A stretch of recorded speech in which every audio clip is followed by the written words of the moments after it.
I'm Ryan O'Doud, and you're listening to Ryan's Audiobooks on the Issues Magazine YouTube channel. Today we're continuing with section 11.7 of the Russian Cosmists, the Esoteric Futurism of Nikolai Fedderov and His Followers by George Young. We're picking up at the beginning of chapter 7. The Common Task. People, earthbound men, you who have surrendered yourselves to drunkenness and sleep and ignorance of God, make yourself sober and end your drunken sickness, for you are bewitched in unreasoning sleep. Why have you surrendered yourselves to death, earthbound men, since you have the right to share in immortality? You who have journeyed with error, who have partnered with ignorance, think again. Escape the shadowy light, leave corruption behind, and take a share in immortality. From the Poemandries of Hermes Trismegistus. Of the cosmist thinkers, Fedorov was the most direct in his rejection of anything connected with esotericism. But as with the other cosmists, esoteric teachings underlie much of Fedorov's thought. The esoteric dimension of the common task. From the first reviews of the philosophy of the common task, commentators have called attention to an esoteric dimension present in Fedorov's thought, but only a few pieces of commentary have gone beyond noting that dimension's existence. The role that esotericism plays, however, in the thought of Fedorov, and consequently in the thought of the cosmists who followed him, deserves more than a mention or even a brief paragraph, so we shall now turn to a more detailed examination of that role. Scholars of the history of Western esotericism have devoted considerable attention to the important question of just what the term esotericism means, and how it relates to Hermeticism, occultism, Neoplatonism, and other terms frequently encountered in literature on the subject. Antoine Fevre has offered a useful 6-point list of characteristics or components present in the form of thought traditionally identified as esoteric. As Fevre explains, 4 are intrinsic, meaning that they must all be present for a given material to be classified under the rubric of esotericism. By nature they are more or less inseparable, as we shall see, but methodologically it is important to distinguish them. To them 2 more components are added that we shall call secondary, i.e. not fundamental, but frequently found in conjunction with the others. The 4 intrinsic characteristics are correspondences, living nature, imagination and mediations, and experience of transmutation. The 2 secondary characteristics are the praxis of the concordance and transmission. Despite Fedorov's frequent dismissals of esoteric knowledge, all 6 of Fevre's characteristics can be found in Fedorov's thought.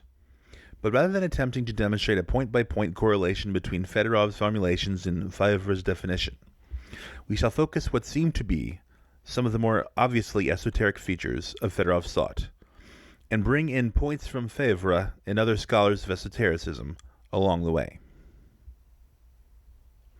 As we noted earlier, rodstvo, usually translated as kinship or relatedness, is a concept central to Fedorov's thought. In Russian, the root rod is more or less the equivalent of Greek and Latin gen. But where our English gen words can sound slightly bookish or artificial, the Russian rod words are commonly used in everyday life and include the most ordinary words for to give birth, to be born, parents, relative, homeland, nation, people, folk, relationship, etc. Rodstvo, then, is that which joins one to life, to parents, to relatives, to homeland, and is the basis for most of the unchosen, ineradicable, enduring relationships that one carries through life. Nerodstvo, unkinship, is to Fedorov the present condition of man in the world, and the restoration of rodstvo, is central to the common task. In Fedorov's thought, rodstvo serves the function of Febvre's correspondence, the hermetic as above, so below. It is Rodstvo in Fedorov that joins the one to the many, the inner to the outer, the personal to the universal, each one of us to everything in the entire cosmos. In Fedorov, distant countries and their inhabitants, distant planets, even distant galaxies are not alien to us, but rodny, native. We are literally at home, anywhere and everywhere in the universe. Not now in the world as it is, but projectively in the world as it ought to be. Rodstvo, then, is what links us to the other. A formula repeated throughout his writings, and the title of one of his brief articles, is neither egoism nor altruism, but kinship. Rodstvo. Under what conditions will I no longer mean domination or negation of all except oneself, and altruism no longer mean servitude or self-negation? Or, when will I, equal egotism, no longer mean isolation, solipsism, and other, altruism, no longer mean alienation, discord, separatism?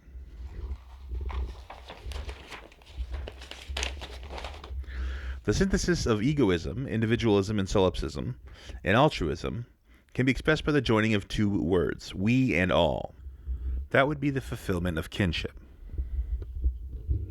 Instead of the solitary, uncoordinated existence of individuals, coexistence. Instead of the succession of generations, fullness of life, the negation and abolition of death.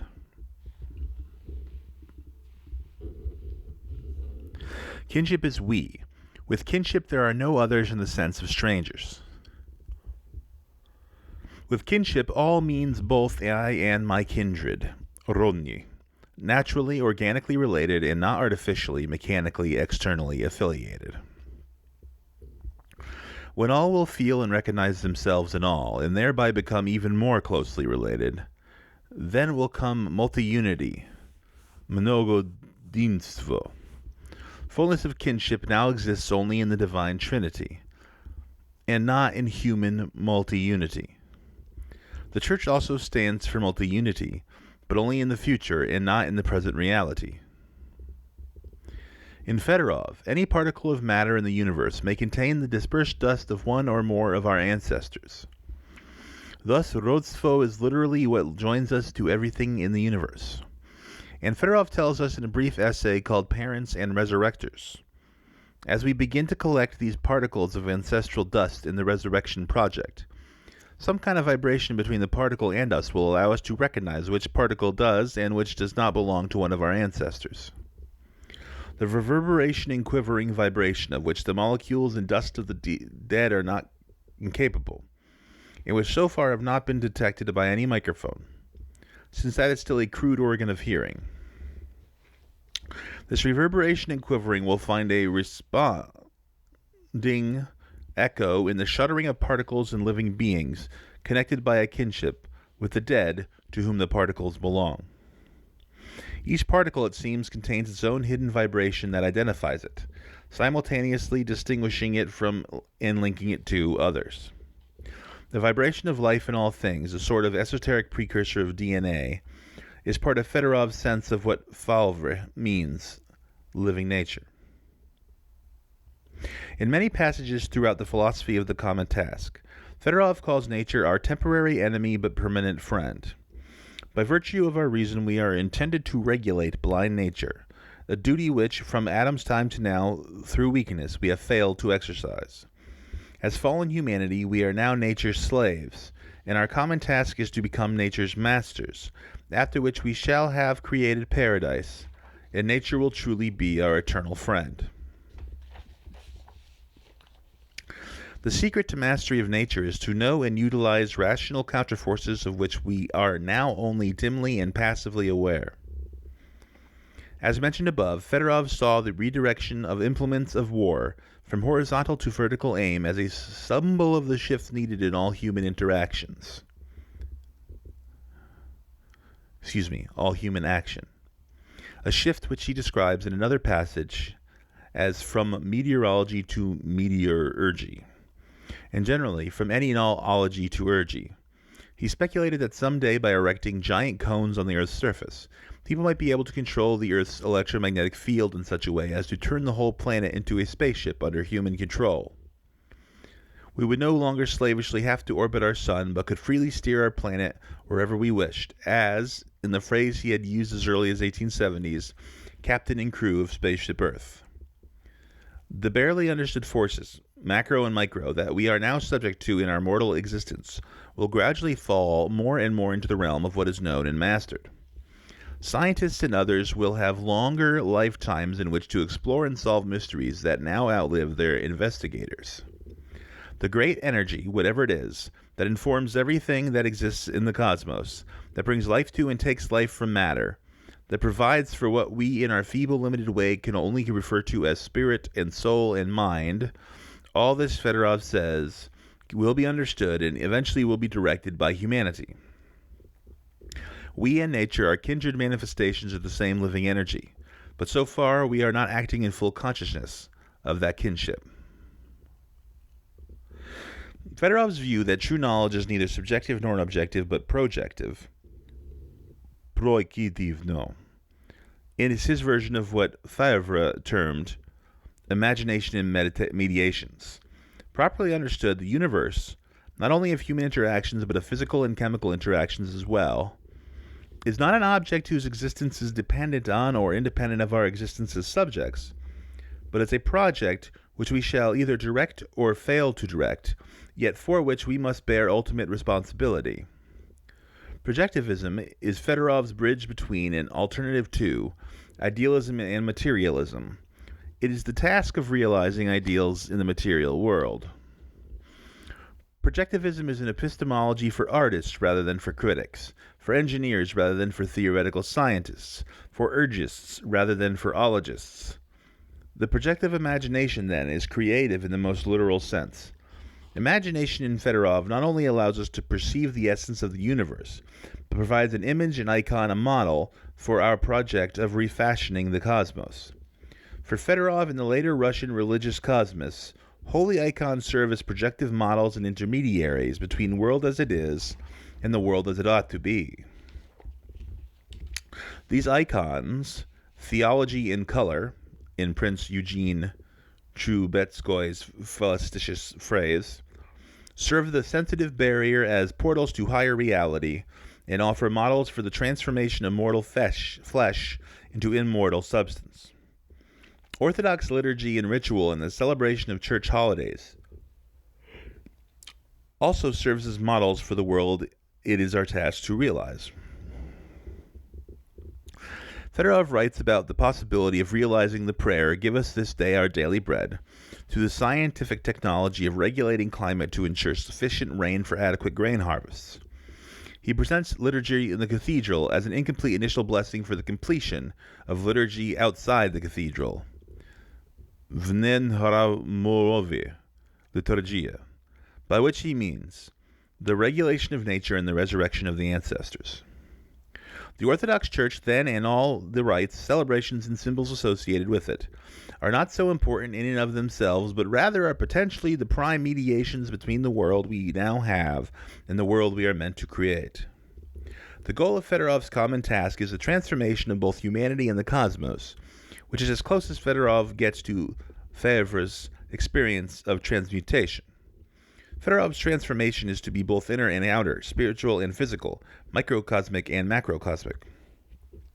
The gnosis that will lead to this transmutation is knowledge that is active rather than passive, practical rather than theoretical, thaumaturgic rather than contemplative, communal rather than private. The transmutation is to be a total metamorphosis, not sudden, but over time as radical as any previous evolutionary development. Our eventual descendants and our resurrected selves, Fedorov suggests, may be as different from what we are today as we now are from our pre-human ancestors.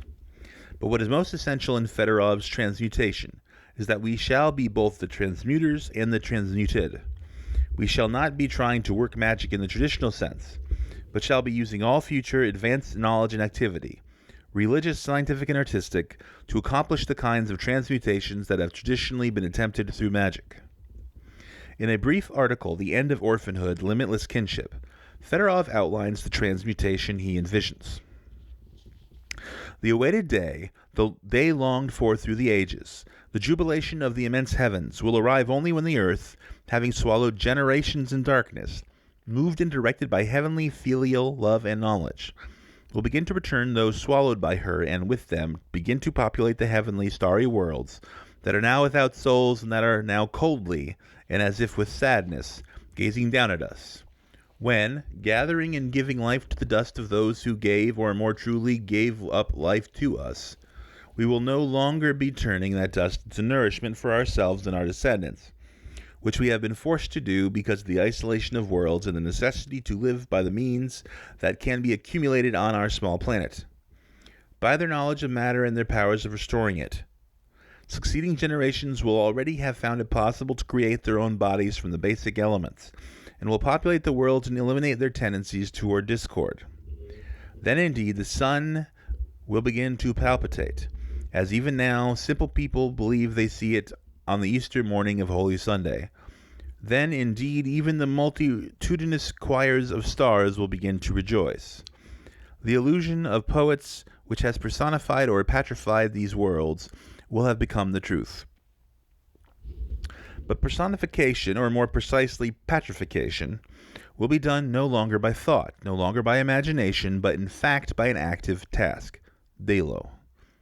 Premature petrification, alive in folk poetry and other poetry, clearly testifies that the awaited day is the hope of all ages and the peoples, awaited from time immemorial. That day, the one which the Lord shall accomplish through us, will be brought about not by the apparent movements of the sun, and not by the actual movements of the earth, but by the joint activity of sons who have loved the God of their fathers, and who have been filled with great compassion for all those departed. The earth will be the first star in heaven to be moved not by the blind force of gravity, but by reason, which will have countered and prevented gravity and death. Nothing will be remote when in the integrated totality of worlds we shall see the integrated totality of all past generations. Fedorov's note. The universal meeting. This, then, is the great future which awaits the past, as if present will comprehend its function, its task, its goal. All will be kindred, nothing alien. Nevertheless, for all an immense breadth, depth, and height will be opened, but this will not be overwhelming or terrifying, but will have the capacity to satisfy the boundless desire, life without limits, which so frightens the present emaciated, sickly, Buddhist-tending generation. This will be life ever new, regardless of its antiquity, spring without fall, morning without evening, youth without old age, resurrection without death.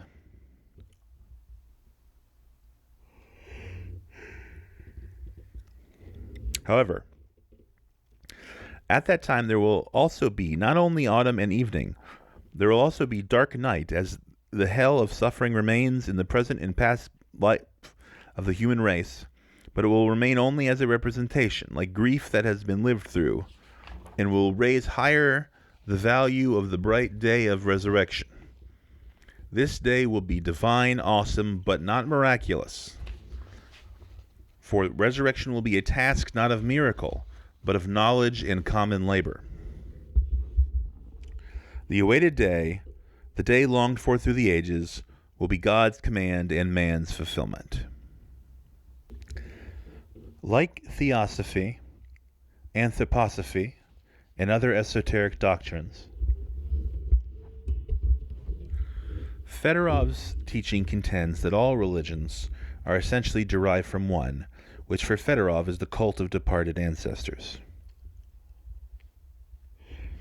All earth, properly understood, is a graveyard, and all churches, temples, mosques, and other places of worship arose as sacred space in which to commemorate the dead, and through words, pictures, song, and ritual, to bring something of the dead, at least in our minds, back to life. The common task is to make real and lasting what is now only imaginary and temporary. Of all religions, only Christianity now celebrates the idea and will in the future celebrate the fact of resurrection. Thus, true, active Orthodox Christianity will replace all today's conflicting religions, and all people will voluntarily join the common task of resurrecting their ancestors, becoming Christian indeed regardless of nominal creed or religious upbringing. In the year 988, at the dawn of Russian history, according to the Kievan Primary Chronicle, Prince Vladimir, in order to select a new religion for Russia to replace traditional pagan worship, and to allow Russia to assume its proper place in the civilized world, sent emissaries to Constantinople to perform a test of the faiths.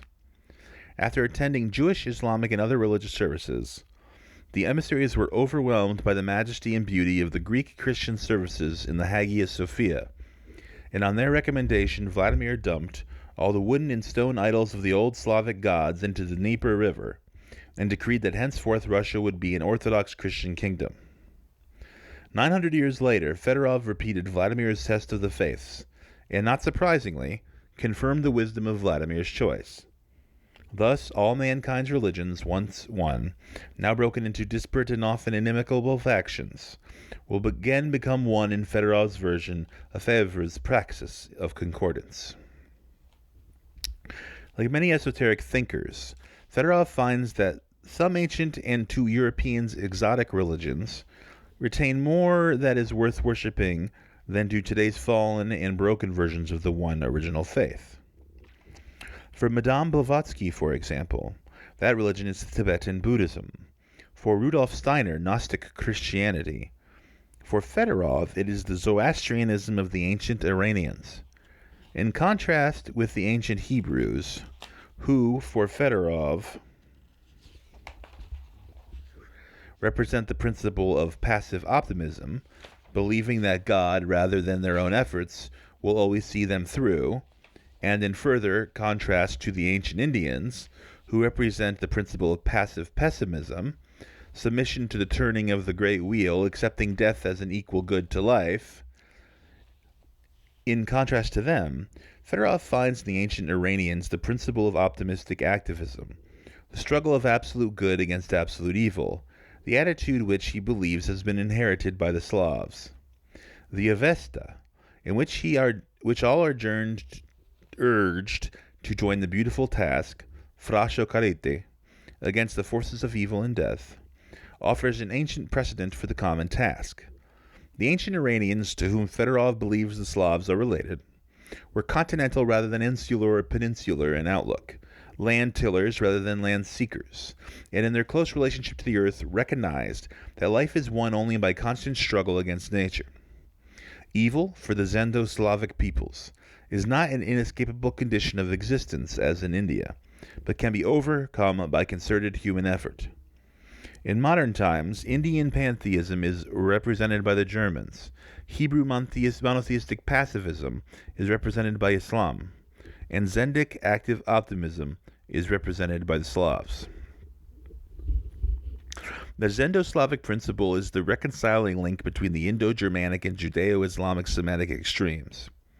In his view, that Russia is the heir of ancient Iran, Fedorov follows the Slavophile historiography of Komiatokov, who wrote of the eternal opposition between Iran and Turan, and anticipates the views of the 20th century Eurasianist school of Russian thought. George Vernadsky, for example, sees Russian pre-Christian pagan religion as a development from both Zoroastrianism and Mithraism, and Alexander Dugin and other current Russian, quote, neo-Eurasianists and, quote, neo-nationalists point to ancient Russia's religious and cultural kinship with ancient Iran to support their calls for a new Russo-Iranian-Eurasian continental alliance to counter NATO power and culture. Though he never cites them, Fedorov's works are solidly grounded in the earliest bodies of Western esoteric wisdom, as reflected in the writings of Pythagoras, Parmenides, Empedocles, and Plato. True science in the esoteric initiatory tradition teaches us to control nature and achieve immortal life, as formulated in verse by Empedocles. In all the remedies that exist as defense against suffering and old age, these you will learn, because for you alone will I make all these things come true. And you'll stop the force of the tireless winds that chase over the earth and destroy the fields with their gusts and blasts. But then again, if you so wish, you'll stir up winds as requital. Out of a black rainstorm you'll create a timely drought for men, and out of summer drought you'll create tree-nourishing floods that will stream through the ether. And you will fetch and you will fetch back from Hades the life force of a man who has died. Here, control of the weather, the aging process, human health, and the force of life itself are all proper fields of activity for the enlightened initiate. And as C.G. Jung, Mircea Eliade, and many others have observed, the practice of Western alchemy, from the Alexandrian period through the Renaissance, the Rosicrucian Enlightenment, and into the modern period, has continued the ancient initiatory process. As Eliade summarizes, without a shadow of doubt, the Alexandrian alchemists were from the very beginning aware that in pursuing the perfection of metals, they were pursuing their own perfection. The Liber Platonis Quadratorum gives great importance to the parallelism between the opus alchemicum and the inner experience of the adept. The adept must transform himself into a philosopher's stone. In Christian alchemy, the Christ, philosopher's stone parallel, turns the alchemical operation into an imitation of Christ's death and resurrection, and the transmutation of matter into a sacred act. Citing the 17th century Rosicrucian alchemist Gitchell, Eliade writes, "We receive not only a new soul with this regeneration, but also a new body. This body is extracted from the divine word or from the heavenly Sophia. It is more spiritual than the air, akin to the rays of the sun which penetrate all bodies, and as different from the old body as the resplendent sun is from the dark earth. And although it remains in the old body, this body cannot conceive it, even though it may sometimes feel it." In short, the Western alchemist in his laboratory, like his Indian or Chinese colleague, worked upon himself, upon his psychophysiological life, as well as on his moral and spiritual experience. Thus, Zenkovsky, Bulgakov, and others who have suggested Fedorov's unacknowledged debt to 18th century Masonic, Rosicrucian, and other occult and alchemical literature are certainly correct.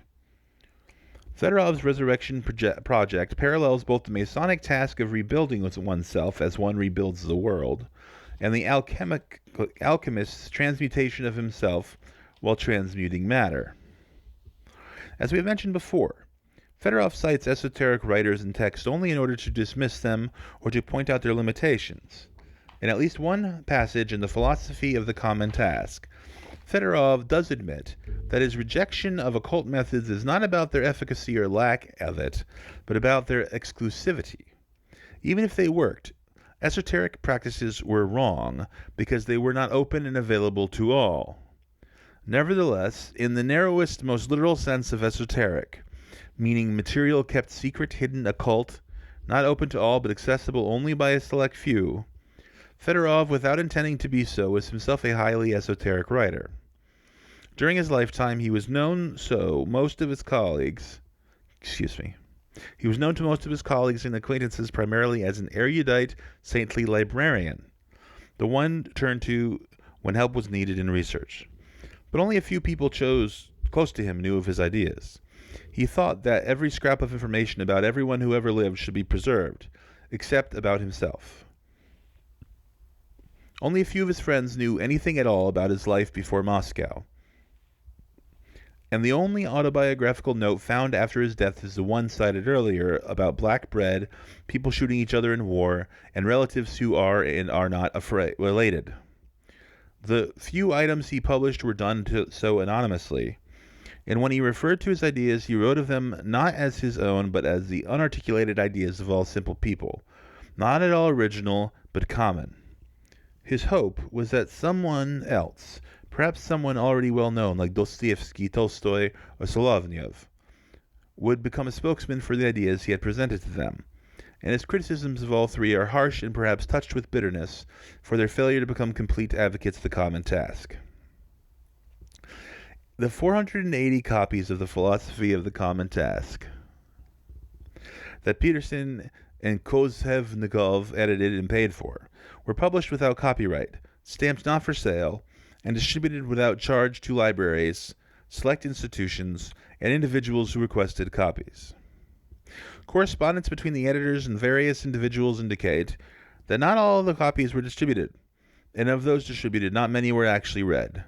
For example, in 1908, Peterson sent Tolstoy a copy of the first volume and asked if Tolstoy would write something that might bring the book to the attention of the general public. Tolstoy did not reply to that letter, but in a later letter of October 5, 1910, shortly before his death, Tolstoy wrote that he did not have a copy of Fedorov's book and asked Peterson to send him one. From this letter, it would seem that either the first copy that Peterson sent did not reach Tolstoy, or that it reached him and he misplaced it without having read it. And this was probably not an isolated instance. The publication and attempted distribution of the Philosophy of the Common Task in 1906 and 1913 came in the midst of troubled times. The destruction of the Russian fleet by Japan in the Revolution of 1905, the coming of war in 1914, the February and October revolutions in 1917, civil war into the 1920s, the collapse of the ruble and eventually of the entire Russian economy, and the financial ruin and severe progressive illnesses of the editors, with Kozhevnikov's death in 1917 and Peterson's in 1919. It's a wonder, then, that anyone learned of Fedorov's project. Unintentionally, but in classic esoteric form, transmission at first seems to have been primarily oral from person to person. Fedorov's literary style, while often found it very expressive, is difficult, repetitious, and unsystematic. Many have found him all but unreadable. Sergei Bulgakov, who admired many of Fedorov's ideas, wrote, "I have never encountered a writer more unliterary, more intricate, more abstruse, or unsystematic." It may be that only Bulgakov, Berdyaev, and a few others had actually read much of Philosophy of the Common Task. But thanks to their detailed reviews into the culture of constant discussion, argument, and debate, every prominent figure in Silver Age Russia had at least a capsule notion of Fedorov's main idea. The poets Andrei Bailey, Valery Bryusov, Alexander Blok, Anna Akhmatova, Vladimir Mayakovsky, Boris Pasternak, and Osip Mandelstam, please again excuse my Russian pronunciations, all knew of him, as did the artists Malevich, Kandinsky, and Cherkaygrin, the composer Skryabin, and the great short story writer Andrei Platonov. Though intended as a practical task for all humanity, Fedorov's ideas were primarily of interest to artists and intellectuals oriented toward the mystical and the esoteric. These major figures of the Silver Age, like Dostoevsky, Tolstoy, and Solovyov, earlier, incorporated certain ideas from Fedorov into their own works, but none became full-fledged advocates of the common task. As we shall see later, that role would fall to others, a small group of devoted Fedorovians, who in some cases gave up their own lives to keep Fedorov's name and ideas alive. For now, the point is that a few had served as adepts in Fedorov's transmissions of Fedorov's teachings, not to a mass audience, but to other members of the Russian intellectual elite, who in turn would pass the teachings further along. Gradually, despite the rarity of the original text and despite some 70 years of official suppression by the Soviet government, Fedorov's unorthodox ideas have begun to reach a wider audience. In the first republication of selections from his works in 1982, the edition of 50,000 sold out before the publishers, embarrassed over the uproar the publication caused, could carry out orders from above to collect and destroy all remaining copies. In the 1990s, the 5 volumes of the scholarly edition of his collected works were published in an edition of 5,000 copies, and again, all quickly sold. Thus, as a result of scholarly works, documentary films, and mass media stories and articles, Fedorov's name and the main outline of his idea are probably now known to most educated Russians. The exoteric Fedorov, the 500-word summary, can now be found in standard Russian encyclopedias and intellectual histories. But the real Fedorov, the complete project with all its variations, sub-projects, analogies, surprises, and contradictions, is available only in some 2,000 pages of difficult, dense, and sometimes syntactically impenetrable Russian, as esoteric in result as it is exoteric in intention. Fedorov's legacy. The headmaster of the school in Lipetsk, where Fedorov taught, could not have been further from the truth when he accused Fedorov of indoctrinating young minds with progressive ideas from the West. As Peterson reported, Fedorov reordered the French Revolution's priorities to put brotherhood before freedom and equality, and fatherhood before all three. He was probably as far-sighted and futuristic a thinker as any who lived. But here are Fedorov's own thoughts about the 19th century ideal of progress. The triumph of the younger generation over the older, that is the essential feature of progress. Biologically, progress is the younger swallowing the older, the sons crowding out the fathers. Psychologically, it is the replacing of love for the fathers by a soulless exultation over them, hatred for them. It is the moral or more truly immoral ousting of the fathers by the sons. Sociologically, progress expresses itself as the attainment of the fullest measure of freedom accessible to man, not the greatest participation of each in the common task of restoring life to the fathers, since society, which is the same as the absence of brotherhood, demands that the freedom of each individual be limited. Then the demand of sociology will be a demand for the greatest freedom and the least unity in association, i.e., sociology is the science not of association but of dissociation, and the subjugation if society is permitted to swallow up the individual. As the science of dissociations for some and subjugation for others, sociology sins against both that which cannot be divided and that which cannot be confused, against the triune God. Progress is precisely that form of life in which the human race is able to taste the greatest sum of suffering while striving to attain the greatest sum of delight. Progress is not satisfied with recognizing the activity of evil, but wants the activity of evil to have full representation, and revels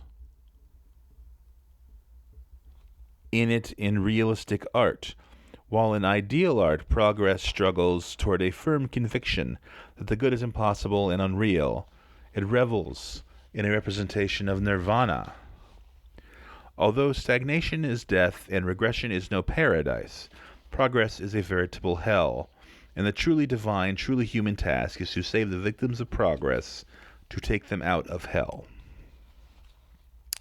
For Fedorov, the 19th century ideal of progress simply meant acceleration toward death and destruction. A more, not less, radical ideal was required, and Fedorov's solution was to transform rather than accelerate history. In international thought, Fedorov shares a place with radical traditionalists such as René Guénon, Frithjof Schuon, and Ananda Kumaraswamy. But in Russia, Fedorov's traditionalism has usually been dismissed as an embarrassing aspect of an otherwise native body of thought. Another part of Fedorov's project, usually considered best to dismiss or ignore, is his insistence that only an Orthodox Russian autocrat can initiate and lead the common task. In arguing that an autocrat would serve all mankind better than a constitution, autocracy is the duty to the dead of all the living, while constitution is the right of the living who are holding on to life, guarding it, but lack the power. Autocracy is the common task, the objective of which is to serve the life of the whole human race, as an expression of maturity. A constitution, however, is the rejection of maturity and seizing onto and preservation of immaturity, the recognition of amusement and play as the goal of life. Editor's note. I honestly have no idea what he's talking about here. Continuing. In Fedorov, constitutions are the handiwork of prodigal sons. Autocracy, by the other hand, is the fundamental meaning is a dictatorship, called for by a danger not from other people like ourselves, but from a blind force, threatening death to all without exception. A constitution, however, in its fundamental aspect is a work of sons who have forgotten the fathers, a work of prodigal sons, or of profligates who have no memories of kinship, родство, who are among those who regard their ruler not as a father, but as a stranger. In his letter to Peterson, Dostoevsky noted that seldom had he encountered any argument more logical than Fedorov's. Grant him that one statement is true, and everything else, including the universal duty to physically resurrect the dead, necessarily follows. In politics, grant Fedorov that kinship, родство, is essential to the common task, and eventually Fedorov's logic leads to an ideal Russian autocrat sitting in the Pamir, the father place, Ostovmisto. As we shall see, few later cosmist thinkers went with Fedorov that far along his steep, narrowing path. In Fedorov's projectivism, the bridge between the world as it is and the world as it ought to be, the difference on a universal scale between chaos and cosmos is delo, a word which can mean business, affairs, matter, activity, cause, and even things, in the colloquial Russian phrase "kak dela," how are things? But as Fedorov uses it, delo usually means task, the work that needs to be done to turn the given world of natural disorder into the rationally ordered world that God initiated but intended humanity to complete. It is delo applied to fields of knowledge that will transform every current theology into urgy. It is delo that will turn Christianity from ineffectual passive commemoration to an activity of restoring life to the dead. It is Fedorov's emphasis on ideal Orthodox Christianity as a radically active cosmic project of resurrecting a common task, delo, rather than as simply a conservative preservation in defense of eternal truth, that pointed a new way to Solovyov and the later religious cosmists like Bulgakov, Beryaev, and Florensky. In Fedorov, they saw an active, forward-looking interpretation of orthodoxy that could serve as a Christian alternative to either Marxism or a secular culture dominated by the erotic instinct, which before the advent of Freudianism, Fedorov called pornocracy. The triumph of Easter, of filial and brotherly love, is his conscious national task, and on the other hand, the victory of pornocracy, idea of animal and bestial passion, masked by civilized falsification, this is the anti or contra Easter, an unconscious natural task becoming unnatural. In Fedorov's pornocracy, erotic forces drive everything. Eros transforms the faithful daughter into the temptress who lures the faithful son from his father and transforms loving brothers into competitors and enemies, leading eventually to war. In pornocracy, healthy rural agricultural culture becomes urban misery, so that factories replacing farms can manufacture trinkets and seductive garments that will enable temptresses, even as they age, to attract more suitors. In pornocracy, childless marriage does not mean that men and women will devote themselves to their parents' welfare, but that they will grow old trying to remain sexually attractive. The age of permanent immaturity, of the eternal bride and bridegroom, glorifying everything natural and instinctive, humanity will sink back into a zoomorphic state. Having recognized themselves as animals, they will turn to themselves into animals. The aspect of Delo that will save us from the horrors of a pornocratic anti-Easter is regulation, reguliastia. Regulating Eros will mean the end of not only of sexual exploitation, but also of conjugal relations and childbirth. All time and energy that now goes into attracting and holding on to a spouse and to bringing new life into the world will be devoted to restoring life to those who gave it to us. Another feature of regulation will be autotrophy, learning to take nourishment from the sun, the air, and rays of cosmic energy, instead of cannibalizing the ancestors from whom, both literally and figuratively, we now take life. Fedorov writes, "At the present time we are living on the account of our ancestors, from those whose dust we derive our food and clothing. Thus all history may be divided into two periods, a first period of direct immediate cannibalism, and a second period of covert people eating, which continues to this day, and which will continue as long as man does not find a way out of the imprisonment on earth. But after this second period, a third must necessarily follow, a period of universal resurrection as the single effective expiation for the sin of cannibalism." Several of Fedorov's most radical proposals of regulation come near the end of his long Brotherhood essay, in a section innocuously called The Problem of Sanitation, Sanitarny Vopros. It is here that he tells us that it is not the earth but the heavens that will answer the prayer. Give us our daily bread. We must become captain and crew of spaceship Earth. overcoming gravity to guide our planet out of the orbit nature has forced us into, and steering it into paths selected by human reason. We will reconstruct the human organism, a kind of benign suicide in which we end our own lives as we live them today, and resurrect ourselves as part of the process of resurrecting our ancestors. Our entire Earth is too small and insignificant. We must search for the means to live in other worlds. Our cosmic duty is to instill spirit into the lifeless matter of the universe.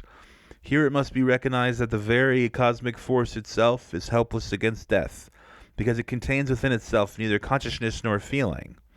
Humanity, with its consciousness and feeling, was created to provide the cosmos what it lacks. It only seems that it is fantastic to propose the possibility of a genuine transition from one world to another. That such a transition is necessary, however, cannot be doubted by anyone who takes a sober, clear view of the subject. In Fedorov's day, the parts of his thought that seemed boldest, most challenging and original, were these technological proposals for space travel, attainment of immortality, regulation of nature, and the like. But today, as these sides of Fedorov's project draw closer to the realms of possibility, even probability, what does Fedorov's most important contribution, his legacy, now seem to be?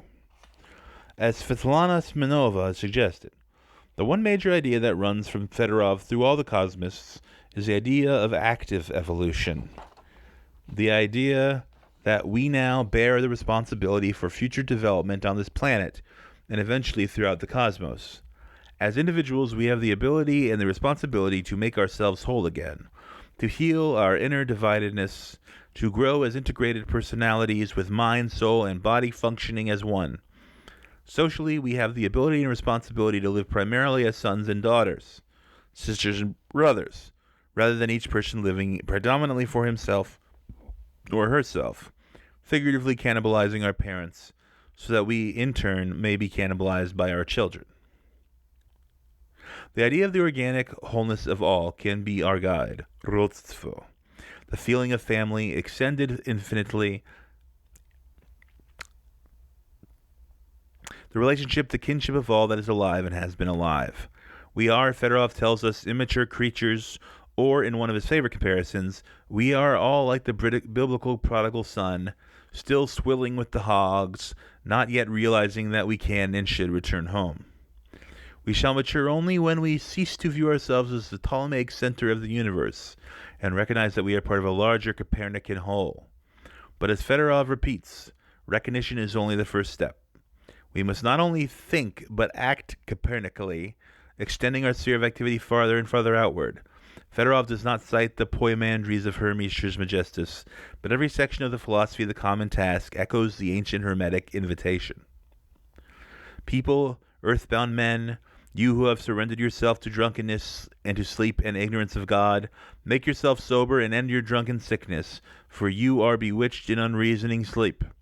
Why have you surrendered yourself to death, earthbound men, since you have the right to share in immortality? You who have journeyed with error, who have partnered with ignorance, think again. Escape the shadowy light, leave corruption behind, and take a share in immortality. In its bewitched condition, humanity needs to be awakened by higher magic. In their ideas of active Christianity and active science, Fedorov and the Cosmists attempt to provide that higher magic. Thus completes section 11.7 of the Russian Cosmists by George Young. Join us next time when we will begin with section 11.8. I will see you then. Alam.